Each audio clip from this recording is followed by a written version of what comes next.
what advice or what tips would you give someone who's struggling, either financially or motivation-wise?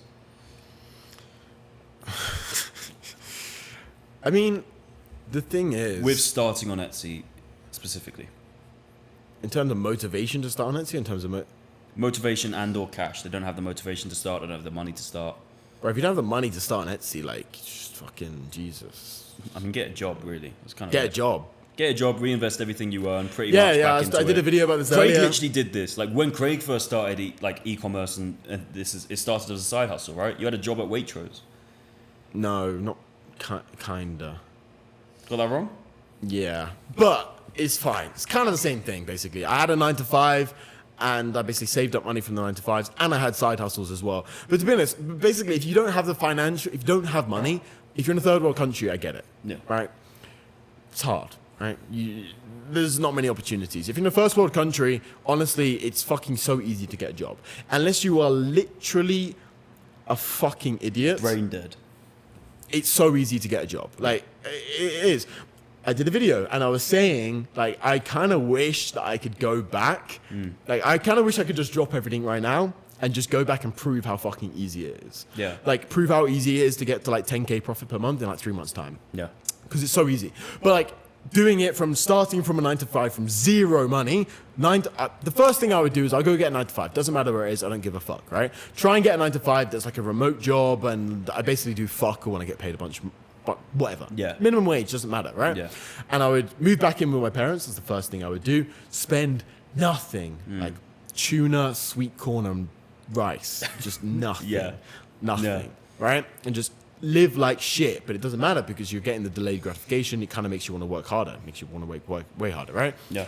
So it's like, that's a big thing. I would cut off basically all friends and family members. And he lived like this, by the way. I want to for like point that a out year, like he did. yeah, Yeah. yeah. Literally. And I was earning very good money at the point, and I was spending £600 a month on living expenses in the UK. Yeah. And the place was lovely. Yeah. Wow. Pause. Wish we had more photos from that place you could see. But yeah, basically my point is I would just go back to complete and utter basics. I would fucking get rid of all of my overheads, get rid of the fancy ass apartment, get rid of the fancy ass house, get rid of absolutely everything, go back to complete and utter zero. If I had a girlfriend, get rid of the girlfriend, get rid of absolutely everything, right? Go full basically monk mode, be a fucking nerd for a year. Yeah. Like set everything aside. Just be like, for Grind. next year I'm doing fuck all. Tell my family members, next year I'm doing fuck all. Please do, like, next year. Leave me Friends, alone. leave me alone. Spend no money. That would obviously, you have loads of spending money, right? If you're earning $2,000 a month, you're spending £500, like you have a lot of spending money, right? Yeah. Then I'd reinvest every single penny back into learning more, right? So really what I would do is I would just start testing. I would just start figuring out bullshit and just spend all the money on just testing. Whether that's obviously some buying courses, mentorship, stuff like this, but mainly just like throwing shit at the wall, seeing what sticks. Yeah. Just so much research about fucking random things, just going for it and just seeing what works. Like I've done this so many times. And even there's been points in my life where like I've had a trough and then I've just done the same shit and it works again. And I think that's also important why it's good to keep your overheads low because one, it's delayed gratification, right? Right now I spend a lot on rent, I spend a lot of stuff, but I reinvest basically 99% of my money. Like I'm a hoarder, I have it all. Like I don't spend it because I just want to get to bigger and bigger numbers. And it's kind of pointless for me to buy a Richard Mille or buy a fucking supercar because it's like you're happy for like 10 minutes and then it's like whatever. Yeah, I mean, you were gassed when you got your first. And I literally doesn't even fit me anymore. My wrists have grown, so I haven't worn it in 6 months. I'll have it. Anyway. It's dead watch. It's Brokey watch as well. It's like 20 grand. Fuck me. What did I just say? It's a Brokey watch. It's like 20 grand. Yeah. I remember at the Manchester event, some of the guys were shocked because you were talking about supercars and how cheap they are.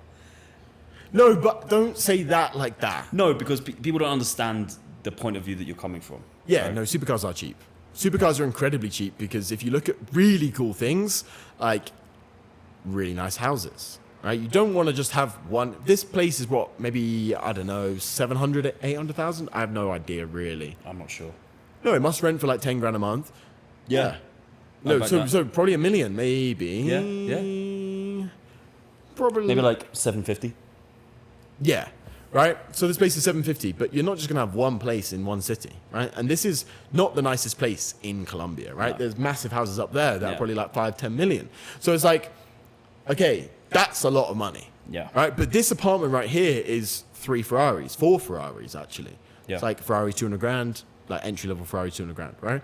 So unless you're buying crazy hypercars like Bugattis and Koenigseggs and LaFerraris and shit like this, supercars are relatively cheap. Don't get me wrong. They are obviously expensive, but they are relatively In the grand fucking scheme of cheap. things. So, Yeah. and it's not that hard to get to $10,000 profit per month. If you get to $10,000 profit per month online, it's not that hard to get to 25, 50. It's not. It's just not, because you're just scaling, you're grinding, you're doing the same shit over and over again, right? You get to 50. If you get to 50, 4 months of saving up, Boom. well, really like 5-6 months if you're living below means. Cool, gun, supercar, right? Yeah. Lifelong dream achieved in fucking 6 months.